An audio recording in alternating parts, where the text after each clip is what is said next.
Hola, hola, hola, ¿cómo están todos? Espero que estén muy bien, excelente. Ahora esperemos que sí podamos conectar con nuestro invitado. Ojalá que ahora sí, porque no sé por qué no nos quiere dejar que nos podamos juntar. Así que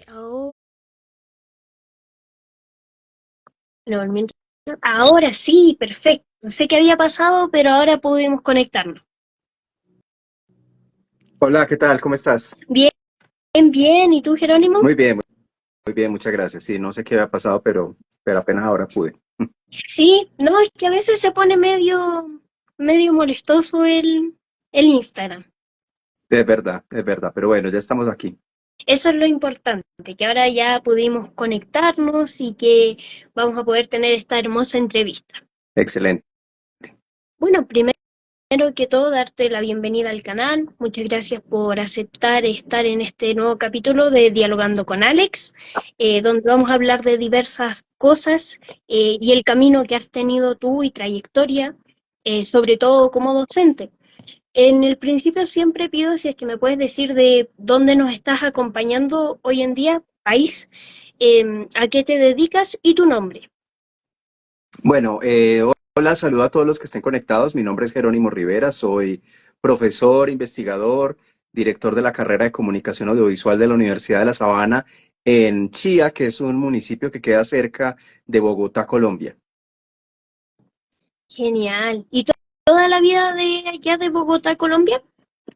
No, yo soy de Medellín, Ujú. pero llevo ya aquí bastantes años, llevo aquí ya 16 años viviendo, trabajando, entonces pues estoy ahí en una mezcla entre paisa, que es como llamamos lo de Medellín, y los rolos, que son los de Bogotá. Los rolos, el nombrecito. Sí, sí, sí, los rolos. Sabía de los paisas sí sabía, pero de los rolos no. Sí, sí, sí. Son muy populares Guau. los paisas por las series de televisión. Sí, bueno, tú eres profesor y ¿cómo fue el apoyo de tu círculo más cercano en esta decisión de ser formador de personas y generaciones? Porque es una labor bastante importante.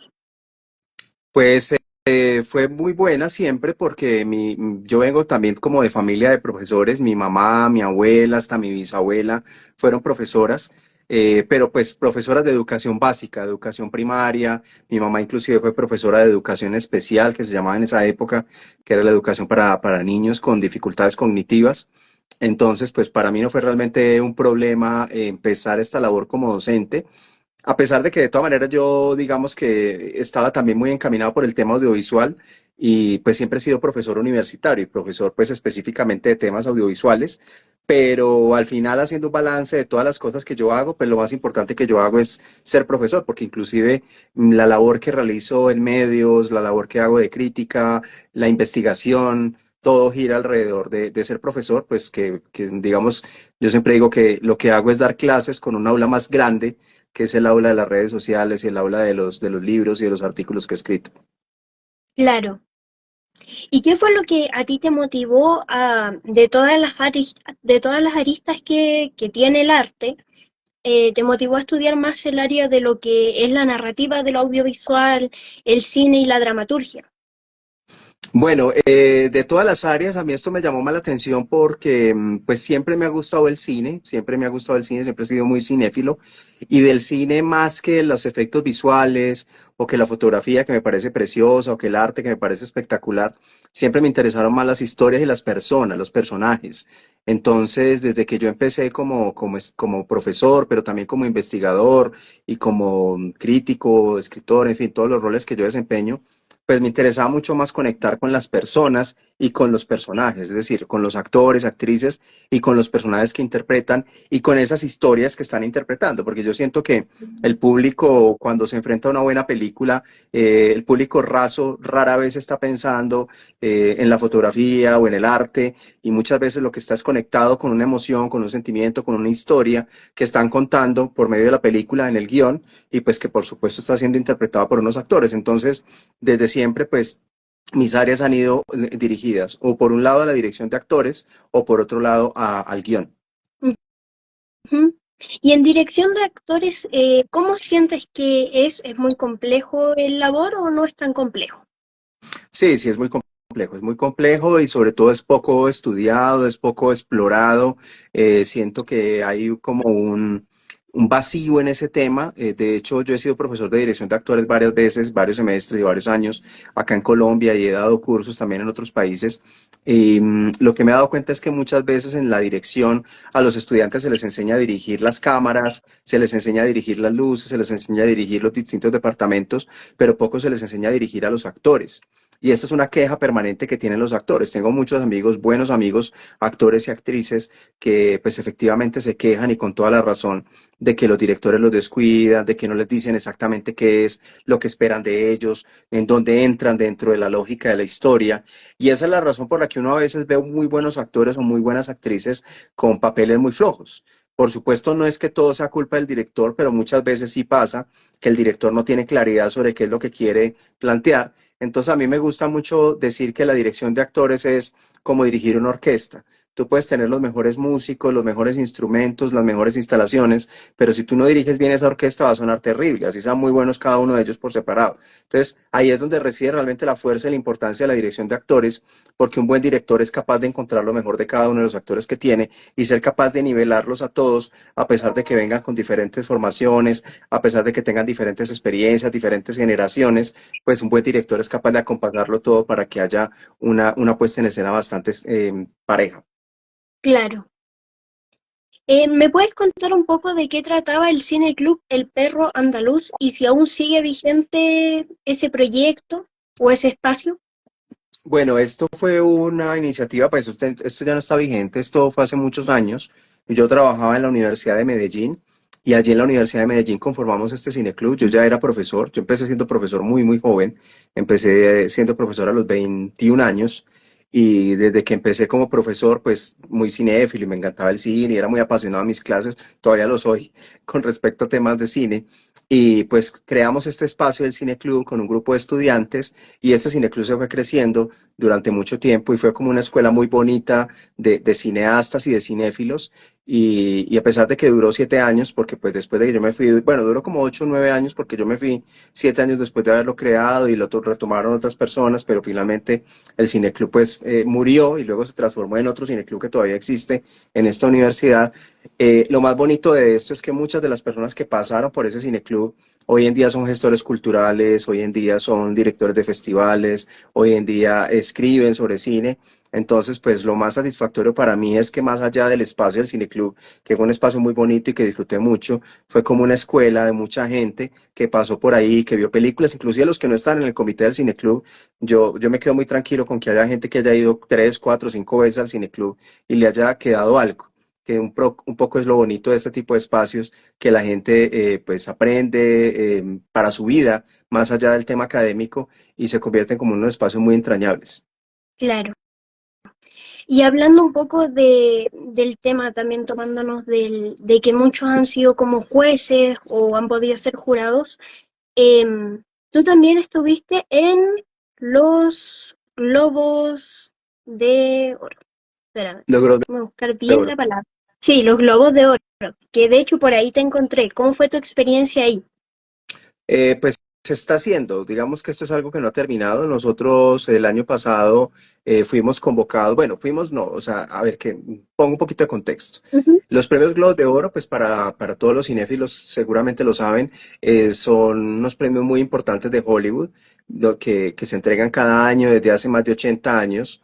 Y pues que todo el mundo los compara con los premios Oscar, porque pues son como la antesala de los Oscar, son los primeros premios en la temporada de premios que incluye los Oscar, los Critics' Choice Awards, los Actors Guild, Starries, bueno, un montón de premios muy importantes de la industria.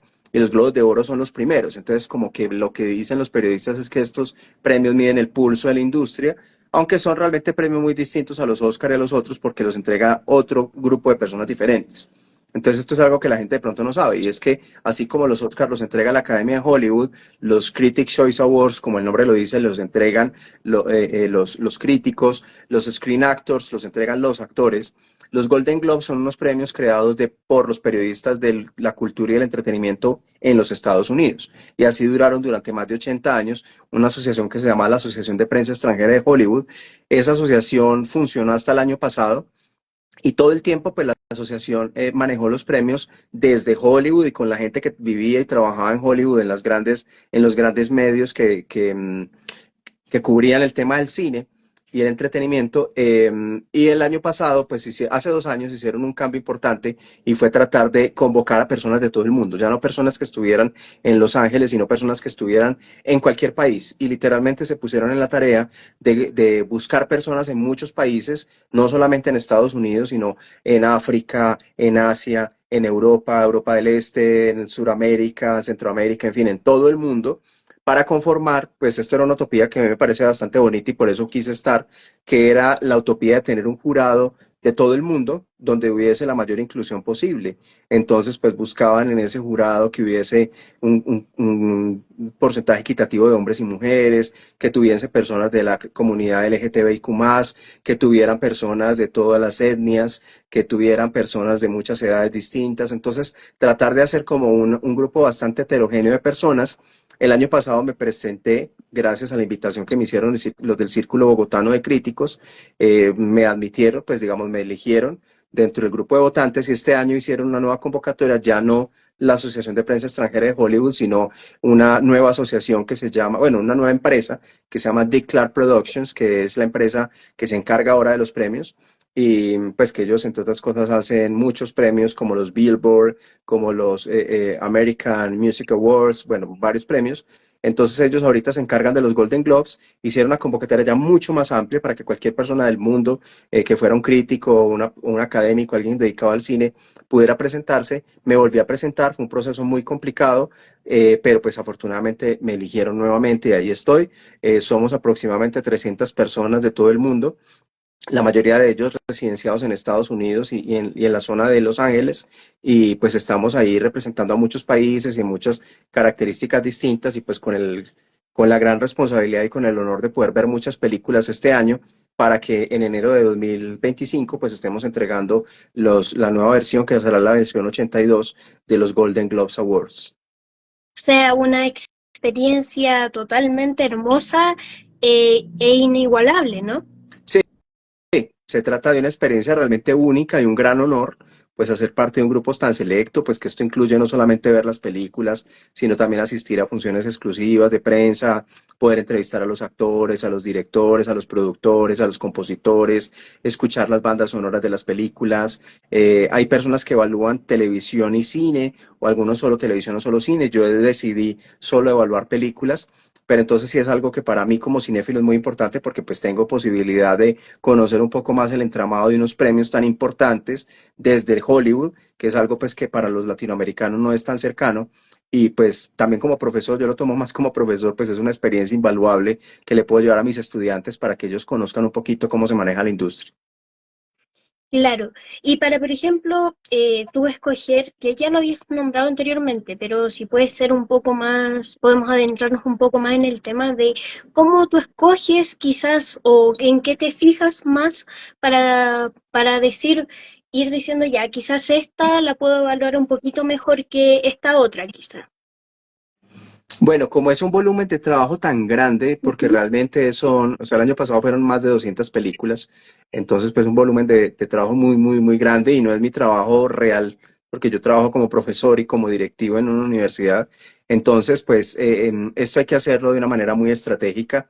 Entonces pues de todas las películas que se ven, uno pues ya más o menos tiene como una idea de lo mucho que ha visto, pero yo he sido muchas veces jurado y curador de distintos festivales, de premios, de eventos del Estado.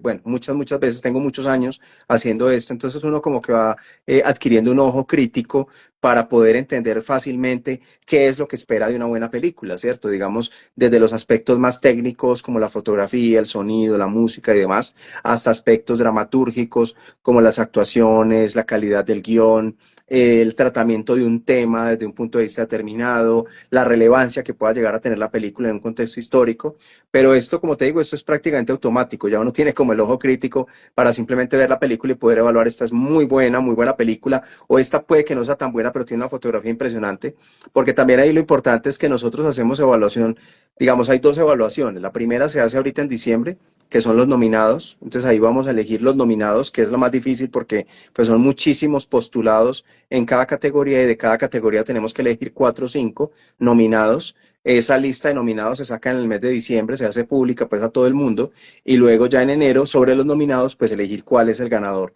entre esos nominados. La más difícil es la primera, que es la de los nominados, pues porque ahí toca ver muchísimo material y al final entre todo ese material pues escoger las películas que consideramos que son las mejores en cada área, las de mejor fotografía, las de mejor música, las de mejor sonido, los mejores actores, las mejores actrices, los mejores guiones y todo lo demás.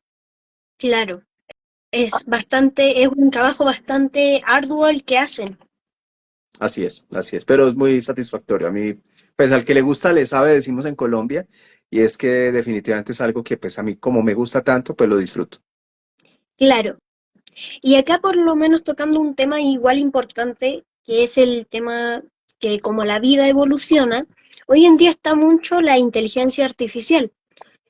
¿Tú lo observas como un aporte o tal vez más negativo para este trabajo que desarrollan en los diferentes ámbitos? Yo creo que la inteligencia artificial es una herramienta y como toda herramienta tiene su parte positiva y su parte negativa. Yo creo que pasa exactamente con cualquier herramienta, o sea, desde un martillo hasta la inteligencia artificial, o sea, con lo mismo que tú puedes hacer mucho daño, puedes hacer mucho bien.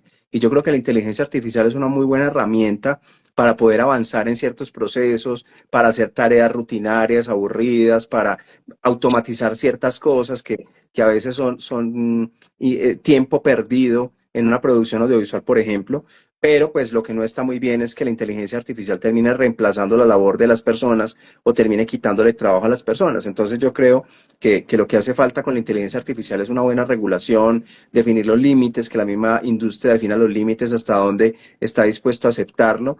Por ejemplo, ya los festivales de cine, las universidades, los concursos, las becas están cada vez más poniendo como unas pautas sobre cómo se debe usar y sobre todo que como cualquier caso, pues la gente tiene todo el derecho a usarla, pero tiene que decir que la está usando y hasta qué punto la está usando. Lo que no está bien es que alguien definitivamente use una herramienta de inteligencia artificial para hacerla pasar por su trabajo, porque pues ahí por una parte está robándose el trabajo a muchas personas y por otra parte pues no tiene absolutamente ningún mérito y está dejando en competencia desleal por fuera a personas que sí tienen el mérito y que sí han hecho el trabajo juiciosos. Claro, claro. Porque antes igual se ocupaba como efectos especiales, pero hoy en día también se ocupa mucho en películas, mucho en este estilo la inteligencia. Sí, y ahí no está mal, digamos que uno puede así como se usa un software de edición, así como se usa un software de animación, uno puede generar prototipos a partir de la inteligencia artificial. Y la inteligencia artificial se alimenta de la misma información que le damos. El problema es que cuando nos concentramos y nos dedicamos únicamente a la inteligencia artificial, vamos a hacer cosas estándares, vamos a hacer cosas que todas se van a parecer y ahí no va a haber un avance de la industria. Entonces, si nosotros lo utilizamos como prototipos, por decir cualquier cosa, para hacer storyboards, para hacer primeros prototipos de cómo se vería visualmente lo que queremos hacer y a partir de ahí construir, me parece perfectamente válido.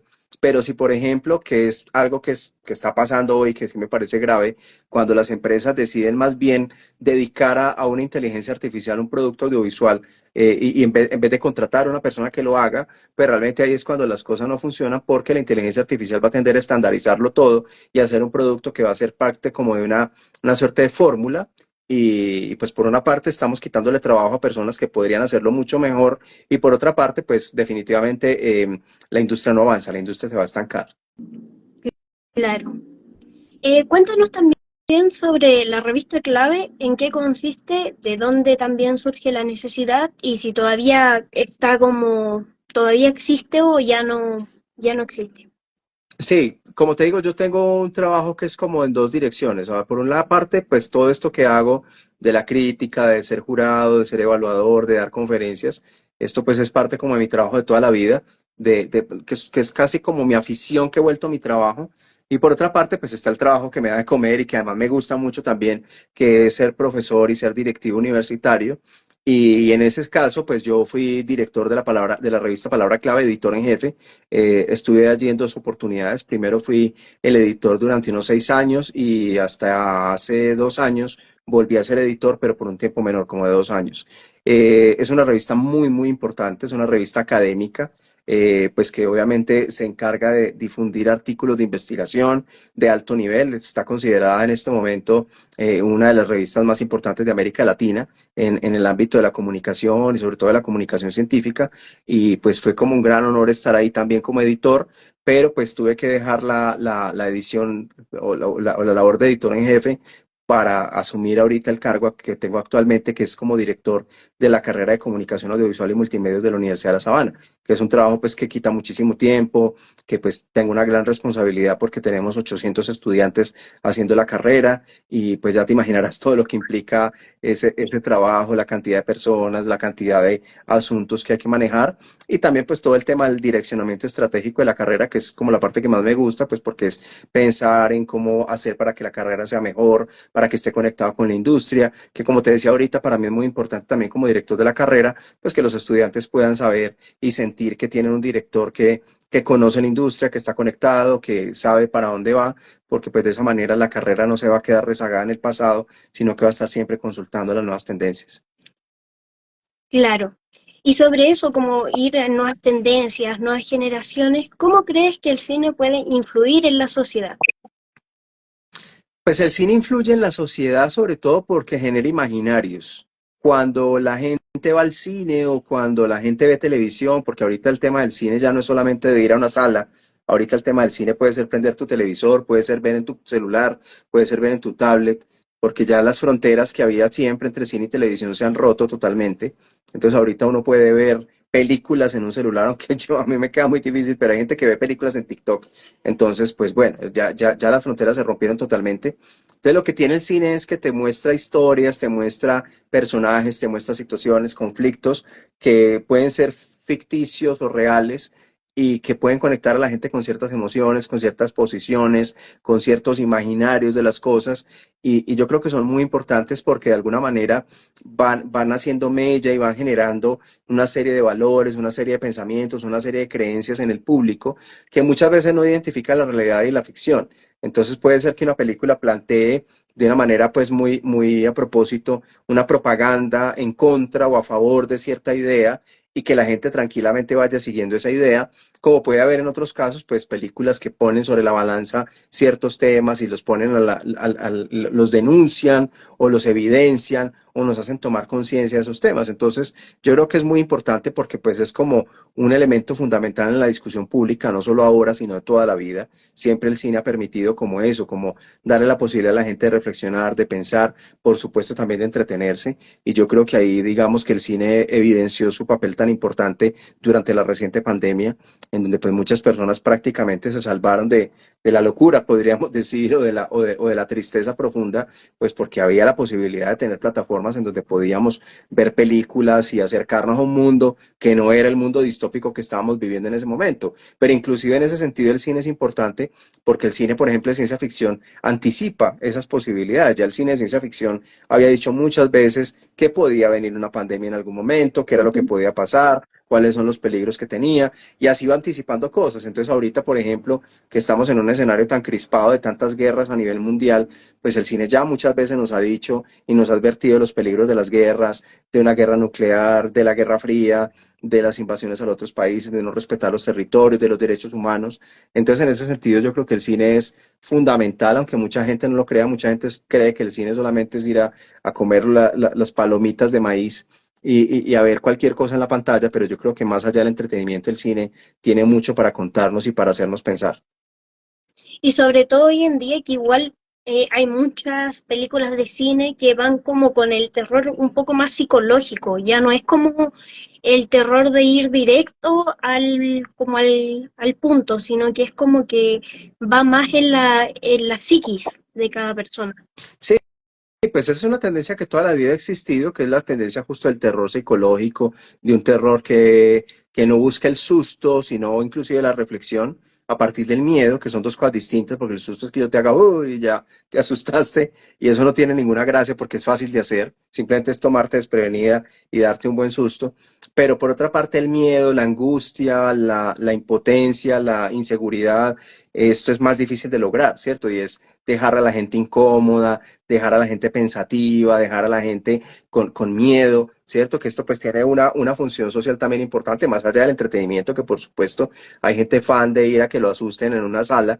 No a todo el mundo le gusta, por supuesto, el cine de terror, hay gente que odia el cine de terror, pero yo creo que a quienes les gusta el cine de terror, pues lo que encuentran es esa descarga de adrenalina, esa manera de liberar las tensiones que se tienen y sobre todo que hay algo que a mí me gusta en la definición del cine de terror, y lo decía un escritor muy importante que es Stephen King, cuando decía que una buena película de terror es como una montaña rusa, y es que estamos en presencia de todas las emociones fuertes, pero con la tranquilidad de que no nos va a pasar absolutamente nada. Y en ese sentido, pues estamos tranquilos, estamos a salvo, estamos seguros y por eso podemos disfrutar la experiencia. Claro. ¿Y qué papel tú crees que, así como ya influye en las películas y en la sociedad, pero cuál es el papel que juega el crítico del cine en la industria?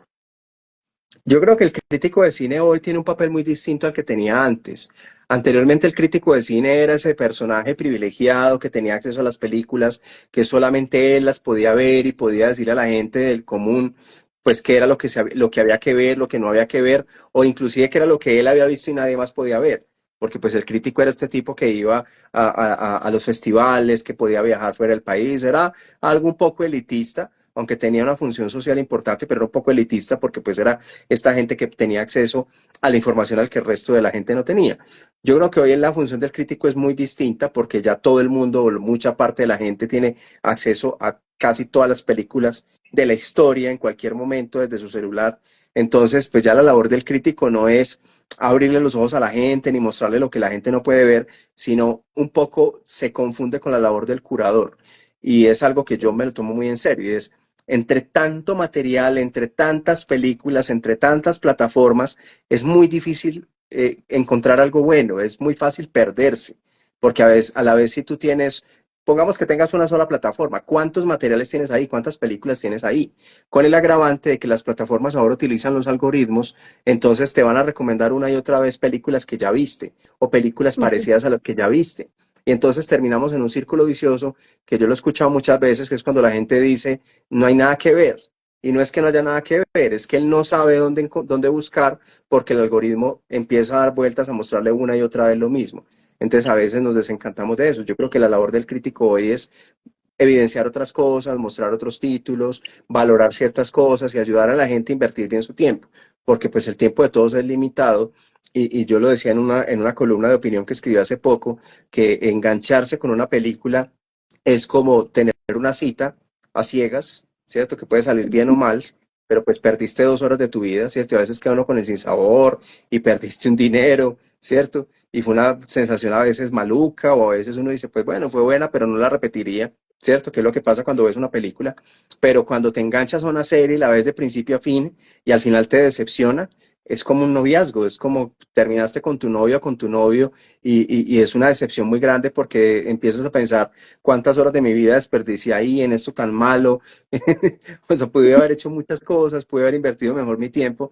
Entonces, yo creo que ahí es donde la labor de los críticos se vuelve muy importante porque le ayudan a la gente a tomar decisiones que a veces son decisiones trascendentales, aunque no lo parezcan, sobre qué hacer con su tiempo libre, porque el tiempo libre de todos es ahorita muy limitado y yo creo que si uno realmente quiere tomar una decisión como de ver una serie o de ver una película, pues siempre conviene tener a alguien que te dé como un punto de vista y que te pueda decir en dónde vas a encontrar cosas y más o menos qué es lo que vas a encontrar. Claro. Y muy buen punto ese sobre el algoritmo de hoy en día, porque claro, la gente se va desencantando porque al final uno ve un tipo de serie y después te van como sugiriendo y te dicen otra serie que a veces hasta tiene o el mismo nombre y es como la segunda parte o algo muy parecido. Y uno dice que no hay nada más como en la televisión. Es que así es porque el algoritmo lo que hace es que esto es matemática, ¿no? Entonces te dice, tú lo que viste se parece a esto, se parece a esto otro, o si buscaste esta película y te gustó, entonces te gustan ese tipo de películas, te gustan ese tipo de temáticas, entonces lo que haces es desglosar, ¿no? Entonces voy a decir cualquier cosa, tú viste La Casa de Papel, entonces te va a recomendar películas que sean sobre asaltos a bancos, Ujú. películas que sean thrillers, películas españolas, entonces así va encontrando como una serie de cosas para recomendarte, hasta te puede recomendar cosas que se llaman La Casa, ¿cierto? Sí, pues porque se parece a La Casa de Papel o cosas sobre cómo utilizar el papel. Entonces, es como algo absolutamente automático que por supuesto luego se traduce en decisiones que toman los productores de Netflix, de Prime y de todas estas plataformas, pero que a la larga lo que termina haciendo es generando círculos viciosos en donde la gente ve una y otra vez lo mismo. Y lo otro que pasa es que, por ejemplo, cuando tú ves en las plataformas estas opciones que dicen lo más popular en Santiago, lo más popular en Bogotá, pues generalmente esto también va marcando que la gente vaya en masa a ver esas mismas cosas. Y entonces esto tampoco es bueno porque terminamos perpetuando productos que pueden ser buenos o malos, pero que la gente termina viéndolos exclusivamente porque mucha gente lo ve y termina dejando de ver cosas que pueden ser mucho mejores, pero pues que el algoritmo no les recomendó porque no son tan populares. Entonces ahí digamos que lo que es triste en este momento es, por una parte tenemos muchísimo material, muchísimo más que nunca. Ahorita se habla de la PIC TV y es que tenemos más cantidad de contenido del que físicamente podríamos ver. O sea, sería absolutamente imposible, así no durmiéramos, ni comiéramos, ni nada, sería absolutamente imposible ver todo el contenido que está disponible en las plataformas. Pero por otra parte, pues a pesar de que hay tantísimo contenido, terminamos todos viendo lo mismo. Claro, porque suele pasar eso, como primero en Chile o primero en Colombia o esto es lo más popular, o si Exacto. viste esto, te va a gustar esto. Y seguimos en ese círculo como vicioso. Sí, la gente termina hablando siempre de lo mismo y entonces si tú no ves esta serie, entonces quedas fuera de la conversación. Entonces lo que yo siempre he planteado es que hay que engañar o hackear el algoritmo para salirnos de ese círculo, para poder mostrarle al algoritmo que no solamente nos gusta eso una y otra vez, sino que hay otras cosas que nos gustan. Entonces ahí es donde los críticos y la gente que guía este tipo de cosas son importantes porque tú puedes conectarte a leer a alguien o a ver videos de alguien en el que tú creas y confíes, que te va a recomendar otras cosas que de pronto tú no habías tenido en cuenta o ni siquiera sabías que existían. Entonces, pues también pasa que en las plataformas hay un montón de películas y de series muy, muy buenas que nadie ve porque pues simplemente nadie se las recomienda. Entonces ahí es donde realmente puede ser interesante hacer lo posible por hackear ese algoritmo o por buscarle un poquito el atajo para que no nos muestre siempre lo mismo. Ujú. ¿Y tú qué película recomendarías y por qué? ¿Los clásicos o alguna más moderna? Pues mira, esa es una buena pregunta porque, y de antemano te voy a decir que no te la voy a responder y te voy a decir por qué no la voy a responder, porque es la pregunta que más me hacen a mí y es Ujú, recomiéndame una película y yo no suelo hacerlo por una razón. Yo puedo decirte cuáles películas me parecen buenas y por qué me parecen buenas, pero recomendar una película es un acto que yo lo siento como muy personal, en el sentido de que yo necesito conocer a la persona a la que le estoy recomendando algo. Eso es más o menos lo mismo que decirle a alguien, imagínate que tú llegas a una heladería que tiene 88 sabores y tú me dices a mí, recomiéndame un sabor. Es muy posible que el sabor que yo te recomiende no te guste, porque ujú, tiene que ver con el sabor que a mí me gusta. No necesariamente estamos hablando de calidad, estamos hablando de gustos. Entonces, cuando hablamos de gustos, pues es muy difícil realmente recomendarle a alguien que uno no conoce. Entonces, cuando a mí me dicen, recomiéndame una película, pues yo lo que suelo hacer es decir, más o menos qué tipo de películas te gustan, qué película te ha gustado. Entonces, hago una cosa muy similar a lo que hace el algoritmo, más personal, por supuesto, pero suelo no recomendar películas. Yo más bien simplemente muestro y tengo un canal de TikTok que se llama Amigos del Cine, como este canal de Instagram, en donde lo que hago es, al salir de las películas, doy mi opinión, doy mi concepto, no es una crítica, es un concepto y una reseña, porque pues me tomo muy en serio la crítica y cuando hago crítica le dedico mucho tiempo y lo escribo con mucho juicio, pero estos son simplemente mis comentarios aislados al salir de la sala y pues tengo un montón de videos ahí para que el que quiera ver recomendaciones pues vea esos videos y elija la película que le llame la atención, sin que yo necesariamente necesariamente le diga vaya a verla o no la vea, porque es otra cosa que me parece terrible que hacen los críticos, y es que le dicen a la gente qué tienen que hacer. Yo creo que eso es irrespetuoso. A mí me parece que yo puedo decirte qué película me ha gustado a mí, y te puedo decir por qué me gusta, y te puedo decir cuáles son los méritos, pero no te voy a decir no vayas a ver esta o tienes que ver esta, porque creo que eso es una decisión completamente personal. Y por ejemplo, del último tiempo, ¿cuál ha sido la que te ha gustado y por qué? Pero a ti. Bueno, yo tengo varias que me han gustado, pues de hecho me gustan muchas, o sea, de este último año, por ejemplo, para irnos a lo más comercial, en lo que todo el mundo conoce, pues Intensamente 2 me gustó muchísimo y la primera también. Son mis películas de Pixar favoritas, me parecen películas que no son para niños, para nada, me parecen películas que son mucho más para adultos, que tienen un subtexto muy interesante, que son inteligentemente construidas, que develan temas muy importantes como la ansiedad, que lo plantearon en la última película, como el paso de la niñez a la adolescencia. Entonces, pues también un poco desmitificar eso, como que el hecho de ser crítico, de ser investigador, tenemos siempre que hablar de las películas más profundas del mundo o de las películas que se cree que son las más profundas, pero a veces inclusive en lo mainstream, en lo más comercial, pueden haber cosas muy interesantes. Ya desde un punto de vista pues un poco menos comercial, pues evidentemente hay grandes películas latinoamericanas, hay grandes películas europeas, de las más recientes, por ejemplo, asiáticas. A mí me gustó mucho una película, bueno, ni siquiera asiáticas, bueno, una mezcla entre asiático y europeo que fue Perfect Days, la película de Wim Wenders, que Japón nominó a los Oscar por Japón, pero también hay otra película norteamericana dirigida por una directora coreana que se llama Past Lives, que también me gustó muchísimo. De las últimas que me ha gustado también una de cine independiente norteamericano que se llama After Sun, que es dirigido por una británica. Sí, tendría muchas películas para recomendar, pues como en distintos géneros, pero como te digo, pues más que recomendar, pues es decir lo que a mí me ha gustado. Entonces lo que yo hago generalmente es que cada año en mi página, mi blog, que se llama El Tiempo del Cine, que es un blog que tengo en el periódico El Tiempo de acá de Colombia, yo hago un listado de mis películas favoritas de cada año, ¿cierto? Haciendo la claridad que son mis películas favoritas y pues mucha gente que me conoce o que no me conoce, sino que me sigue en redes, pues me agradece porque dice, ah, bueno, yo vi tus películas, vi tus 10 películas, estas me gustaron, estas no, pero pues son mis recomendaciones, no para cada uno, sino simplemente las que a mí me gustaron y estoy compartiendo con la gente. Claro. Y desde ese punto como de partida, evolucionando y cómo se ve el futuro del cine. Disculpa que se me perdió la pregunta, te fuiste un momentico. Ah, que cómo ves el futuro del cine y las narrativas audiovisuales. Pues es muy difícil hacer futurología, pero a mí me parece que el cine está en un momento muy interesante en donde cada vez se está explorando más desde lo técnico, tratando de automatizar las cosas, con lo bueno y lo malo que eso implica. Me parece muy delicado, por ejemplo, lo que está pasando y lo que puede llegar a pasar con los actores y con los guionistas.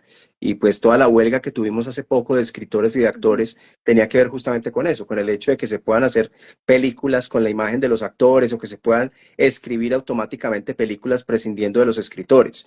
Yo creo que esto es un arma de doble filo que puede en algún momento ser interesante, sobre todo para generar una experiencia personalizada del usuario.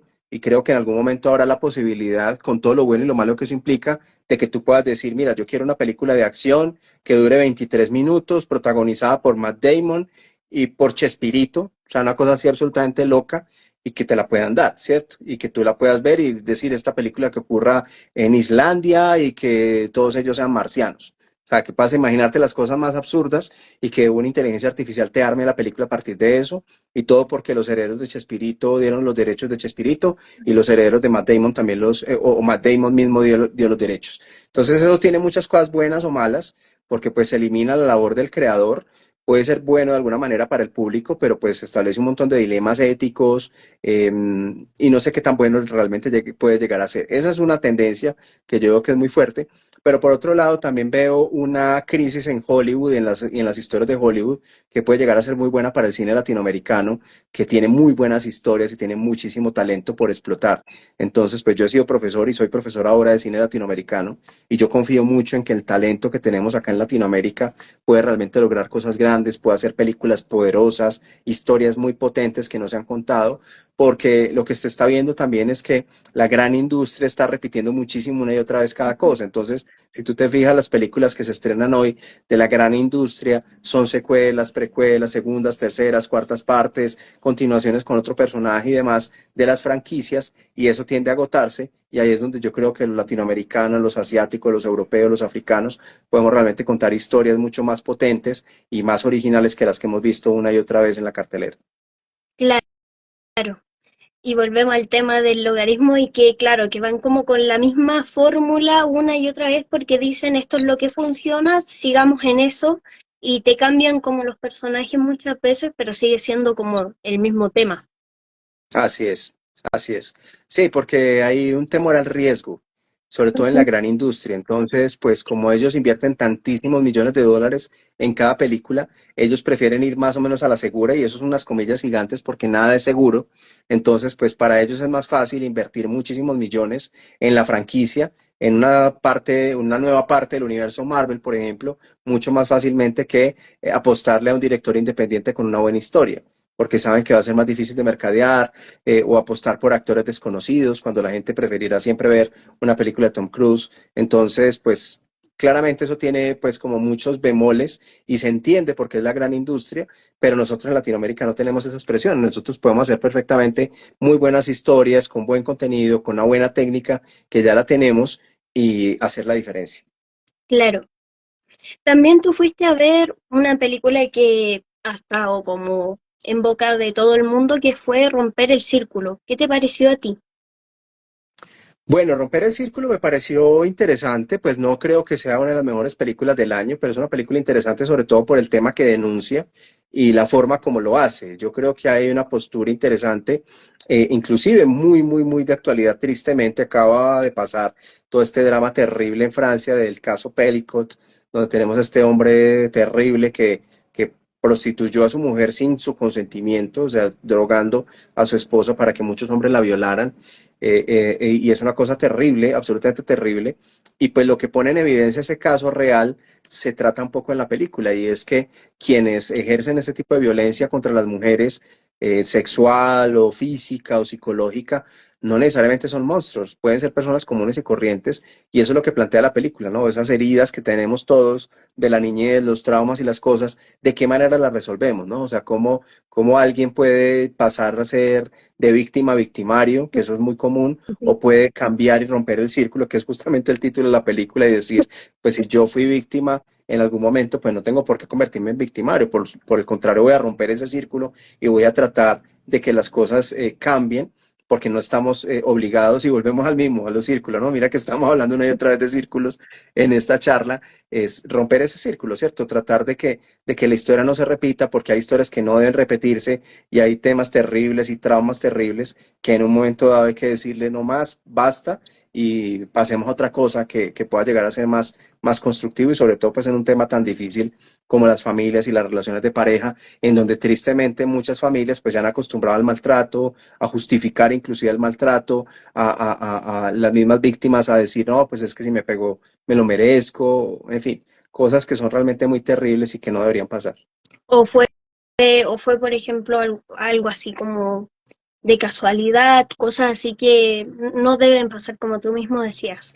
Sí, no se debe justificar. Yo creo que la agresión, el irrespeto, la vulneración del otro, yo creo que eso no se debe dejar pasar nunca, y pues es muy importante que justamente todos eh, respetemos y exijamos respeto. Yo creo que son las dos cosas. Por una parte, respetar a los demás, por otra parte, exigir respeto, y por otra, una tercera sería como tratar de velar porque ese respeto se ve también en otros, ¿no? Si se ha dicho muchas veces también, por ejemplo, hablando del bullying, que el bullying se da no solamente porque hay alguien agredido y alguien agresor, sino porque hay gente que lo celebra o que se queda callado. Ujú. Entonces yo creo que también es importante eso. Si nosotros somos conscientes y vemos y sabemos de alguna actitud de maltrato, pues tratar de hacer lo posible porque eso pare, tratar de ayudar en lo que se pueda, o por lo menos de informar a las autoridades o a las personas que se encargan de profesionalmente de tratar estos temas, pues para que efectivamente estas situaciones tan terribles no pasen.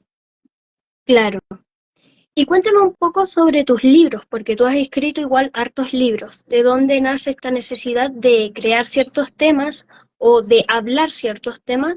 Y en base a ello, ¿qué has descubierto también? Por ejemplo, en el tema, porque has escrito algo siempre del cine, también del audiovisual. Sí, pues a ver, el tema de los libros es un tema que ha venido muy asociado a la investigación. Como te dije, yo soy investigador hace más de 20 años y pues en la investigación siempre termina encontrándose cosas muy interesantes y esos hallazgos de investigación yo los termino traduciendo en artículos o en libros. Entonces el primer libro que escribí lo escribí hace más de 20 años. Fue un libro que se llama La imagen, una mirada por construir. Fue en el momento que yo estaba haciendo la maestría y pues fue como una derivación de mi tesis de maestría en donde yo empezaba a mirar qué era el tema de la imagen, para qué servía la imagen, cómo se podía usar la imagen desde el punto de vista pedagógico. Y fue un libro muy interesante que me enseñó a ser investigador. Además trabajé con dos muy buenos amigos y colegas que hoy son también grandes profesionales. Ahí estamos muy jovencitos, ya pues estamos mayores y hacemos otras cosas, pero ese fue un muy buen inicio. Y a partir de ahí pues ya se vinieron otros textos. Tengo 7 libros y cada uno de ellos pues ha significado como algo muy importante en mi vida, una investigación, un interés, una apuesta. La mayor parte de los libros son de investigación, pero tengo también un par de libros que tienen más que ver con textos que he escrito en periódicos, que he escrito en revistas académicas y que yo quise como compilar en algunos libros. Y los 2 libros más recientes pues tienen que ver con mi tesis de doctorado en la que pues abordé el tema del cine latinoamericano, el cine colombiano y digamos que una constante en todos mis libros es que trato de escribir para todo el mundo, o sea, trato de escribir no para el más culto, el más intelectual, el que más sabe de cine, sino tratar como de que lo que yo cuenta ahí sea algo que le sirva a cualquier persona, que pueda llegar a ser provechoso, que puedan aprender de cine. Yo creo que ahí se refleja también un poco mi vocación como profesor, y es que yo siento que uno como profesor tiene que ser sobre todo muy generoso, y uno no se las sabe todas porque uno es un permanente aprendiz. Yo lo que hago es aprender todo el tiempo, pero cada cosa que yo aprendo trato de compartirla. Digamos que no siento que uno como profesor sea como el monje encerrado en un convento llenándose de sabiduría para morir sabio sin compartirlo con nadie, sino que por el contrario siento que mi labor en este mundo es aprender muchas cosas para compartirle a los demás. Claro. Y una pregunta así como externa. ¿Cuál es el estilo de música que a ti más te gusta escuchar? Yo soy muy rockero. Desde niño, desde joven he sido muy rockero. Me gusta mucho el rock, como en distintas ámbitos. O Ujú. sea, desde un rock más melódico, más balada, hasta el heavy metal. No tan, pues ya no me voy al punk ni al thrash metal ni nada de eso, pero sí pues como un rock un poquito más comercial, algo de alternativo también. Y por otra parte, también me gusta, bueno, no soy un gran melómano, pero me gustan varios géneros y uno que me gusta mucho también y que parece no tener relación con el rock, pero tiene bastante es la salsa. Me gusta mucho la salsa, no solamente escucharla, sino bailarla, porque me parece un género muy complejo, muy interesante y que a mí por lo menos cuando estoy como bajo de ánimo y demás, pues o escucho heavy metal o escucho salsa y eso me anima un poquito. Claro. Y bueno, ahora últimamente, en este último tiempo, te llamaron para ser jurado también de los premios Bravo, de actores de... Hay distintos actores, pero la mayoría hay actores de doblaje, de la voz. ¿Cómo fue para ti también esa invitación a ser jurado de esto? Sí, esa es una invitación que me llegó hace poco. Los premios Bravo, de hecho, se entregan el próximo fin de semana. Es una iniciativa de la Asociación Colombiana de Actores en la que pues, se buscaba premiar muy específicamente a los actores en distintas facetas. Yo he sido durante muchos años parte de premios de la industria. Fui durante 10 años miembro de los premios Cintia Catalina de la industria audiovisual colombiana, que son como los Emmy colombianos. Durante 10 años estuve ahí pues premiábamos todas las categorías de todos los tipos de televisión. Pero ahorita, pues en esto, ellos buscaron hacer unos premios muy específicos de actores para actores. Y pues me invitaron generosamente a evaluar 2 categorías en estos premios. Fue una experiencia muy interesante, pues como ver el trabajo que hacen los actores, tanto en el cine como en la televisión, como en las series de las plataformas de streaming. y bueno, pues no solamente verla, sino también luego compartir y deliberar con los jurados siempre es una muy buena cosa. Y esta labor de jurado es algo que yo desempeño también con frecuencia en festivales o a veces para convocatorias del Estado o para convocatorias de empresas. Pues creo que ahí, como te decía ahorita, voy como afinando el ojo y conociendo mucho este sector para poder tener, digamos, una mirada más consciente y más clara frente a lo que es la buena calidad. Claro. Bueno, ahora se van a venir ya pronto esos premios, así que esperamos que le vaya muy bien a todos. Yo creo que en verdad cuando uno lo nominan a un premio ya de por sí es como bonito y bueno, Sí, más claramente, allá. claramente. Claramente es una, pues yo creo que los premios hay que verlos en su verdadera dimensión. A veces la gente se obsesiona mucho por los premios y Ujú. yo creo que los premios son solamente pues un reconocimiento, como el nombre lo dice, es un reconocimiento. No está diciendo quién es mejor que quién, no es un ranking en el que yo diga el mejor actor es este, este es el segundo, este es el tercero, sino simplemente pues es algo casi accidental en donde simplemente lo que se hace es recopilar el trabajo de unas personas durante un año y decir, este trabajo fue muy sobresaliente, le estamos aplaudiendo y entre todos estos pues elegimos a este. Pero es una circunstancia tremendamente accidental y pues lo hemos visto en premios tan exitosos como los Oscar, en donde uno tiene un montón de injusticias, entre comillas, gigantes, que se presentan año por año, en donde eligen un actor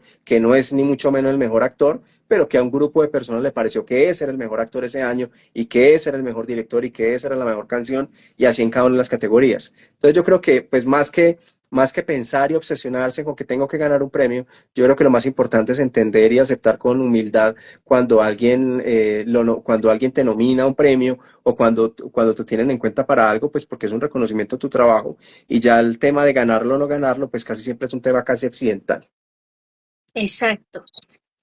Bueno, ya estamos casi por llegar al final, pero todavía nos queda unas preguntas que ya te diré cómo se llama esa sesión.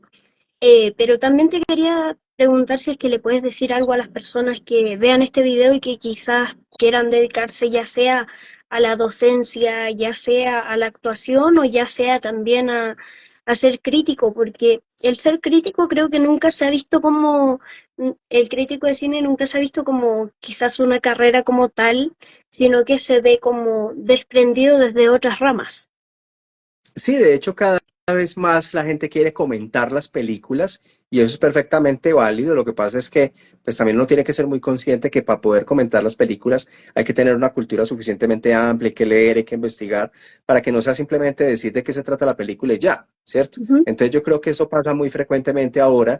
Mucha gente tiene reseñas de películas, mucha gente hace comentarios de películas y eso está perfectamente bien, pero pues hay que empezar también a hacer esa misma curaduría de quién es la persona que tiene de alguna manera una autoridad para poder hablar de las películas, para poder escribir, para poder investigar. Entonces, pues, la recomendación que le daría a todos los que tú mencionaste, a los actores, a los directores de cine, a los profesores, a los que quieran ser jurados, es la misma.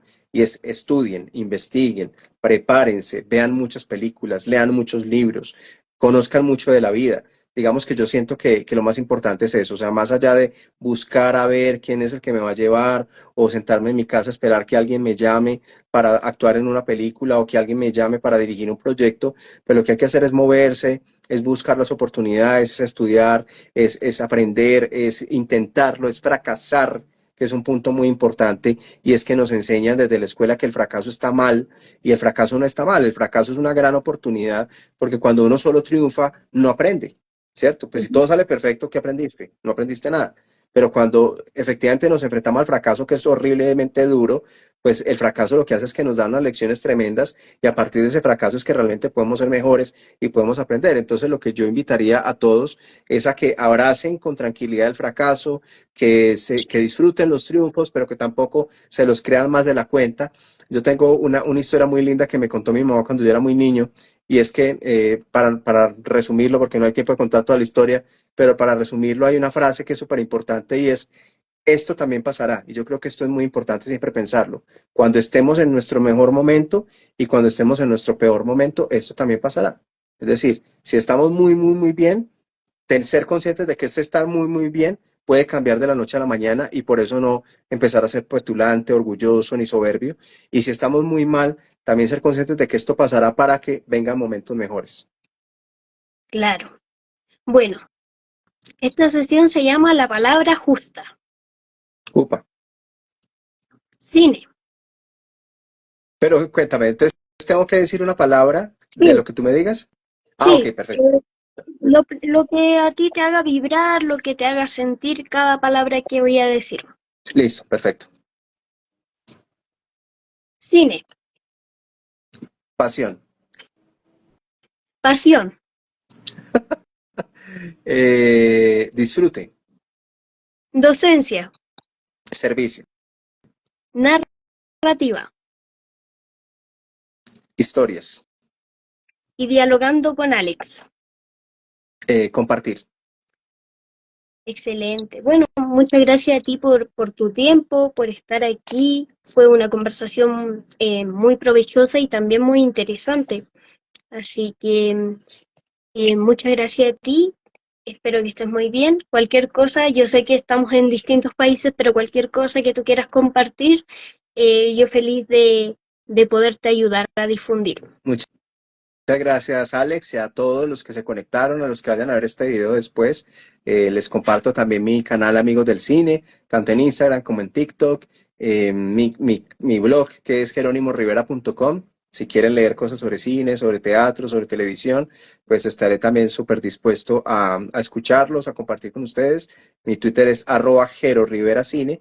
Entonces, pues todos mis canales están abiertos, como decía ahorita, para aumentar este aula de clase y tener alumnos de muchos países que a mí me encanta.